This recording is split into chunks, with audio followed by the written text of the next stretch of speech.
สวัสดีทุกคนมื้อนี้สิพาทุกคนมาเฮ็ดซีนแห้งใส่หมักแคนเนาะเอาไว้กินกับข้าวเหนียวร้อนๆเอาไว้บ่ายกับข้าวก่อนไปเวียกไปงานตอนเช้าหันนะ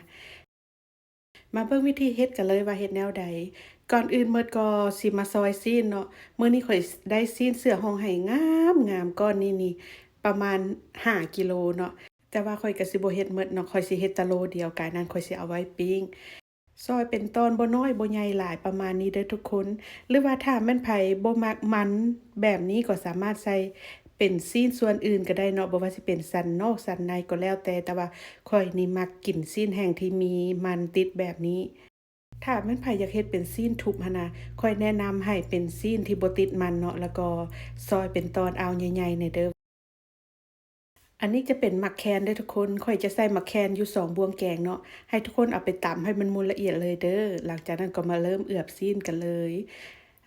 ซีนนี่1กิโลเด้อข้อยจะใส่น้ำตาลอยู่1บวงแกงเกลือนี่ประมาณ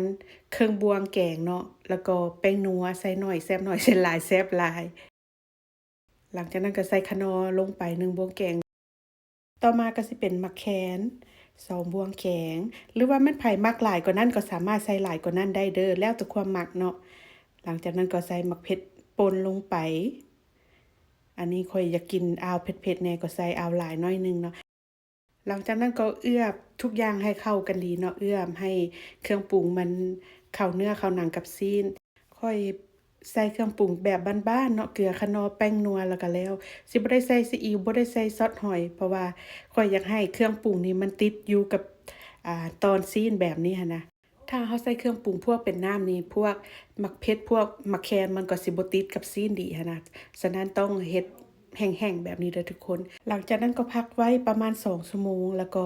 นำไปตากแดด1มื้อเนาะถ้าแดดกล้าๆนี่มื้อหนึ่งก็พอแล้วสำหรับสูตรนี่ค่อยแนะนำให้ปิ้งเอาเด้อแซ่บกว่าจืดหลายเท่าเลยเพราะว่าปิ้งนี่พวกหมักแคนพวกหมักเผ็ดมันยังติดอยู่น้ำซีนหั้นน่ะมันสิแซ่บกว่าเอาไปจืดเอาไปทอดเนาะ